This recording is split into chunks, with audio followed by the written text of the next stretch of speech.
এবার একটা ইম্পর্টেন্ট সূত্র আমরা দেখতে পাচ্ছি। এই সূত্রটা হচ্ছে লসাগু এবং গসাগুর মধ্যকার সম্পর্ক নির্ণয় করে, অর্থাৎ দুটি সংখ্যার গুণফল তাদের গসাগু আর গসাগুর গুণফলে সমান। এই সূত্র ভিত্তিক প্রশ্ন বিসিএস থেকে শুরু করে ব্যাংক, প্রাইমারি, এনটিআরসি বিভিন্ন চাকরির পরীক্ষায় আমরা দেখেছি।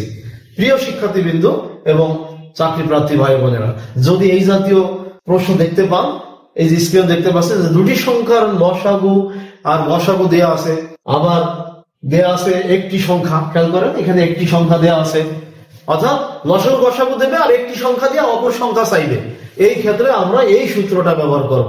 কিভাবে উত্তর দেওয়া যায় দেখেন এইভাবে। মনে করি অপর সংখ্যাটি এক্স, অপর সংখ্যাটি কে চেয়েছে দুটি সংখ্যার মধ্যে, তাহলে আমরা জানি কি যে লসাগু গুণ গসাগু ইজ ইকুয়াল টু সংখ্যা দুইটা। তাহলে আমরা লিখতে পারি প্রশ্ন মতে এক্স গুণ এক্স আছে একটা সংখ্যা আর একটা সংখ্যা আছে 144 ইজ ইকুয়াল টু 2448 গুণ 12, অর্থাৎ বাম পাশে আছে দুটি সংখ্যার গুণফল আর ডান পাশে আছে লসাগু আর গসাগুর গুণফল। কেন? কারণ আমরা জানি যে দুটি সংখ্যার গুণফল তাদের লসাগু আর গসাগুর গুণফলের সমান। এটাই আছে লসাগু এবং গসাগুর সম্পর্ক।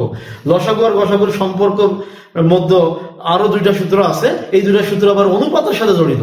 আমরা অনুপাতের লেকচার যখন দিব তখন আবার ওই দুইটা সূত্রকে দেখা যাবে। তাহলে এক্স এর মান আমরা বের করব, বা এক্স সমান 2448 গুণ 12 ভাগ 144।